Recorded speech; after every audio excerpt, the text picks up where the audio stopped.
Dear viewers, welcome to our channel pets and plants. তোমাদের সকলকে স্বাগত জানাচ্ছি। আজ আমরা যেই গাছটি নিয়ে এসেছি সেটি হচ্ছে একটি কমন ভ্যারাইটি অফ বুগনভেলিয়া। তোমরা যারা ছাদে বাগান করতে ইচ্ছুক, ফ্ল্যাটে থাকছো, ফ্ল্যাটে একটি গাছ করবে বলে ভাবছো, তাদের জন্য এই ভিডিওটি। আমরা এই গাছটি সংগ্রহ করেছিলাম একটি নার্সারি থেকে। দাম নিয়েছিল তখন 60 টাকা। তোমরা পেয়ে যাবে যে কোনো নার্সারি থেকে। এটি খুব কমন ভ্যারাইটি গাছ, পার্মানেন্ট প্ল্যান্ট, সুতরাং এটি একবার প্রতিস্থাপন করলে তোমরা অনেক দিন এটার থেকে ফ্লাওয়ার পাবে, অথবা এই গাছটি বেঁচে থাকবে। তোমাদের গার্ডেন দেখবে গ্রিনারিতে ভরে আছে। যখন এই ফুল ফুটবে তখন দেখবে কতটা ভালো লাগে। দেখতেই পাচ্ছ এই গাছটি হ্যাবক পরিমাণে ফুল দিয়েছে। জাস্ট 3 মাসের গাছ। 3 মাস আগে এই চারাটি এখানে প্রতিস্থাপন করেছিলাম আমরা একটি 12 ইঞ্চি টবে। সরাসরি 12 ইঞ্চি টবেই বসিয়ে দিয়েছিলাম, কারণ গাছটি অনেকটা বড় হবে। সেক্ষেত্রে ছোট টবে বসিয়ে চান্স নেওয়ার কোনো প্রয়োজন নেই। সেক্ষেত্রে দ্রুত এটি আবার রিপোর্ট করতে হবে বড় পটে। আমরা যে সয়েলটা এখানে ইউজ করেছি, ড্রেনেজটা ফার্স্ট অফ অল ক্লিয়ার রেখেছি, যাতে বৃষ্টি হলে জল জমে না যায় পটের মধ্যে, জল যাতে না দাঁড়ায় সেই ব্যবস্থাটা করে রাখতে হবে। আর যেটা আমরা মাটি এখানে ইউজ করেছি সেটা হচ্ছে 70% সয়েল আর 30% কনস্ট্রাকশনের বালি, দুটো মিক্স করে আমরা বেলে দোআঁশ মাটিতে পরিণত করেছি মাটিটাকে। মূলত এটি একটি ড্রাই জায়গাতে থাকে এই প্ল্যান্টটি, খুব একটা জলের প্রয়োজন হয় না। আর এঁটেল মাটি অথবা কাদা থাকলে প্ল্যান্টের ক্ষেত্রে খুব একটা সুইটেবল হয় না। সেক্ষেত্রে একটু চেষ্টা করতে হবে যাতে মাটিটা ড্রাই থাকে। দেখতেই পাচ্ছ আমাদের মাটিটা ড্রাই আছে, বালিও উপরে দেখা যাচ্ছে। ছাদ বাগানে যারা টবে করবে তাদের জন্যই আমাদের মূলত ভিডিওটা, কারণ আমরা মাটিতে ইউজ করলে এই গাছটা যদি মাটিতে প্রতিস্থাপন করো তাহলে অনেকটা বড় হবে, প্রায় 12-15 ফিট লম্বা হয়ে যেতে পারে। আর ডালপালা মাঝে মধ্যেই ছাড়তে হতে পারে, কিন্তু আমরা এটা পটে টবের মধ্যে করেছি। এবং যারা টবের মধ্যে করতে চাইছো তারা এই গাছটি কমন ভ্যারাইটি বুগনভেলিয়া বিভিন্ন কালারে পাওয়া যায়। কাগজ ফুল বলে আমরা জেনে থাকি, এটা ইয়েলো কালারে পাওয়া যায়, হোয়াইট কালারে পাওয়া যায়। তোমরা অলমোস্ট সমস্ত জায়গাতেই রাস্তার ধারে এই ধরনের গাছ দেখতে পাওয়া হয়তো কলকাতা শহরে বা আশেপাশে। এই গাছটি পেয়ে যাবে তোমরা যে কোনো নার্সারি বা ফুটপাথের যেগুলো দোকান রয়েছে চারা গাছ, সেখান থেকে সংগ্রহ করে নিতে পারো। দাম 50 টাকা থেকে 70 টাকার মধ্যে পড়বে হার্ডলি। আর ড্রেনেজ ব্যবস্থা ভালো রাখার পর সয়েল মিক্স করে এটা ডাইরেক্ট লাগিয়ে দেবে, এতটা চাপ নেবে না, জাস্ট লাগিয়ে দিয়ে মাঝে মধ্যে একটু জল দেবে। খুব একটা কিছু পরিচর্যার দরকার নেই, খুব একটা ওয়ান্টিং নেই গাছটা।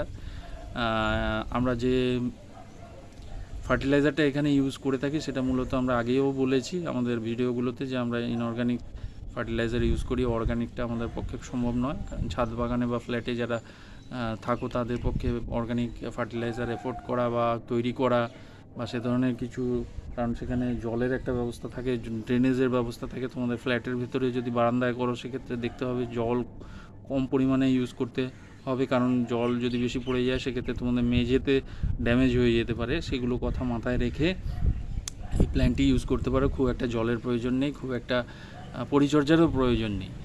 আর যেটা ফার্টিলাইজার আমরা ইউজ করি সেটা হচ্ছে NPK 20-20-20, কখনো 19-19-19, জাস্ট 5 mg আমরা মতো নিই 1 লিটার জলের মধ্যে গুলে 2 থেকে 300 ml মতো আমরা গাছের গোড়ায় দিয়ে দিই 15 থেকে 20 দিন অন্তর অন্তর। আর মাঝে মধ্যে DAP দিই যখন গাছটা প্রতিস্থাপন করবে প্রথমবারের জন্য, তখন ডায়ামোনিয়াম ফসফেট যেটা পাওয়া যায় সেটা তোমরা দিতে পারো। সেটাও যদি গ্র্যানুলস ফর্মে হয় তাই 18-20টা দেবে, আর 12 ইঞ্চি পটের মধ্যে। আর যদি তোমাদের সল্টটা তোমরা ইউজ করো তাহলে সল্টটা জলে গুলে নেবে 5 mgর মতো 1 লিটার জলের মধ্যে, তারপর সেটা 200 থেকে 300 ml জলের গাছের গোড়ায় দিয়ে দেবে। আর যখন ফ্লাওয়ারিং করবে তখন দেখবে পটাশটা, মূলত আমরা জানি যে নাইট্রোজেন গাছের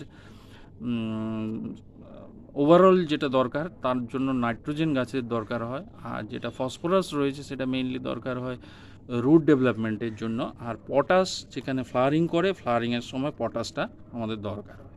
মাইক্রোনিউট্রিয়েন্ট খুব সহজেই তোমরা পেয়ে যাবে অনলাইনে বা যে কোনো ফার্টিলাইজারের দোকানে পেয়ে যেতে পারো। মাইক্রোনিউট্রিয়েন্ট যদি গ্র্যানিউলস ফর্মে হয় তাহলে গ্র্যানিউলস ফর্মে 8 থেকে 10টা দানা মাঝে মধ্যে দেবে, 15-20 দিন অন্তর অন্তর, 25 দিন অন্তর দিলেও চলবে, মাসে একবার দিলেও চলবে। আর যদি লিকুইড প্রিপারেশন নাও তাহলে লিকুইড ওই 2 ml মতো 1 লিটার জলে গুলে তারপর তার থেকে 300 ml দিয়ে দেবে গাছের গোড়ায়। ফাঙ্গিসাইড মাঝে মধ্যে ইউজ করবে, স্যাপ বা বেস্টিন। সচরাচর খুব একটা ছত্রাকের আক্রমণ হয় না এইসব গাছে। নিম অয়েল ইউজ করতে পারো মাঝে মধ্যে, রেয়ারলি। আবারও বলছি, এই গাছের কিন্তু খুব একটা পরিচর্যার দরকার হয় না। পিঁপড়ে সংক্রমণ খুব কম হয়, যদি হয় তাহলে শ্যাম্পু খানিকটা মাথায় দেওয়া শ্যাম্পু জলে গুলে তোমরা দিয়ে দেবে। ফ্লাওয়ারিং খুব ভালো করে সানলাইটে রাখবে। সানলাইট যদি না থাকে ছাদে, তাহলে 2 ঘন্টা যেখানে সানলাইট আসে তোমাদের ছাদে বা ফ্ল্যাটের বারান্দায়, সেখানে তোমরা এটাকে রাখতে পারো। খুব একটা কিছু দরকার নেই। অর্গানিকের মধ্যে আবারও বলেছি পুরনো ভিডিওগুলোতে, আবারও বলছি, অর্গানিক আমরা খুব একটা ইউজ করি না। শুধু চাল ধোয়া জল যেটা আছে সেটা মাঝে মধ্যে আমরা দিই গাছের গোড়ায়। সেক্ষেত্রে মাইক্রোনিউট্রিয়েন্টটা ওখানে প্রচুর পরিমাণে লাইসিন থাকে, আমরা জানি। লাইসিনটা অনেক সময় ইউজফুল হয় গাছের ক্ষেত্রে, অথবা মাড় থেকে অনেক সময় কার্বোহাইড্রেট গাছ সংগ্রহ করতে পারে। অনেক সময় বিভিন্ন যেই নিউট্রিয়েন্টগুলো আমরা ভাতের মাড়ের থেকে বেরিয়ে যায়, সেই মাড়টা আমরা ডাইলিউট করে, নট দ্যাট কি খুব কনসেন্ট্রেট ফর্মে মাড় ইউজ করব। আমরা মাড়টা যেটা করব সেটা 100 ml বা 200 ml মাড় নিয়ে 1 লিটার বা 2 লিটার জলের সাথে গুলে যতটা পারা যায় ডাইলিউট করে তারপর গাছের গোড়ায় দেব।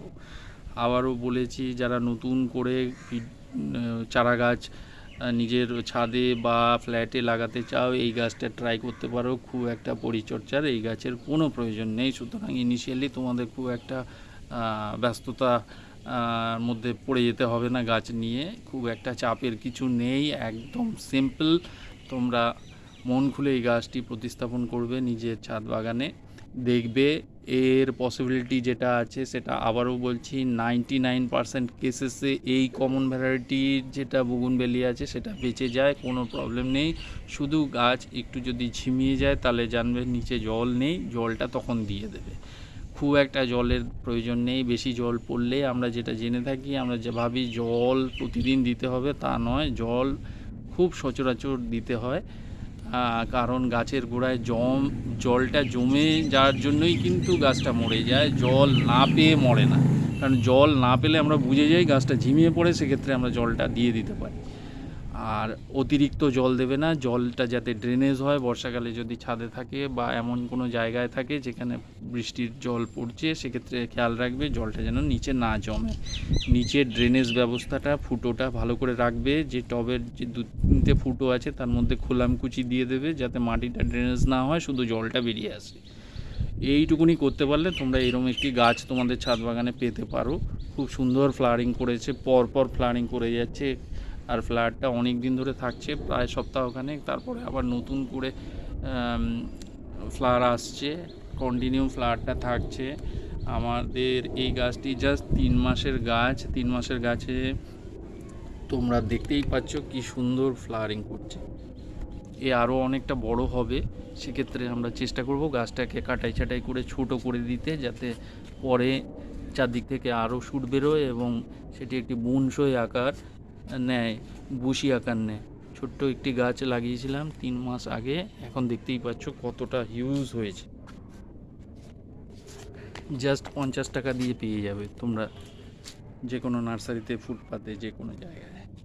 মাটিতেও লাগাতে পারো, যাদের মাটি আছে তাদের জন্য তো আমাদের ভিডিওটা নয়। আমাদের ভিডিওটা মূলত হচ্ছে যারা ফ্ল্যাটে থাকে বা একটি ছোট জায়গায়, ছোট একটি বাড়িতে থাকে, তারা ছাদে এই গাছটি ট্রাই করতে পারো, বারান্দাতে ট্রাই করতে পারো। সানলাইটের প্রয়োজন আছে গাছে, কিন্তু 2 ঘন্টা সানলাইট পেলেই সাফিসিয়েন্ট, গাছটা দাঁড়িয়ে যাবে। তোমরা এনজয় করবে এই গাছটি যদি তোমরা বাড়িতে প্রতিস্থাপন করো।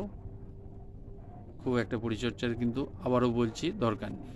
মাইক্রোনিউট্রিয়েন্ট ইউজ করবে, ফাঙ্গিসাইডের প্রয়োজন হয় না গাছে। নিম মাঝে মধ্যে, নিম অয়েল যেটা, সেটা ইউজ করতে পারো। 2 থেকে 3 ml 1 লিটার জলে গুলে 200-300 ml স্প্রে করে দিলে পিঁপড়ের খুব একটা সংক্রমণ নেই। কেমন লাগলো তোমাদের এই ভিডিওটা তোমরা জানাবে আমাদের কমেন্টস বক্সে। ভিডিও ভালো লাগলে লাইক, শেয়ার। চ্যানেলটা আমাদের পেটস অ্যান্ড প্ল্যান্টস, আমরা এই ধরনের ভিডিও আরও আপলোড করব। তোমাদের ভালো লেগে থাকলে তোমরা আমাদের চ্যানেলটা সাবস্ক্রাইব করবে। Thank you.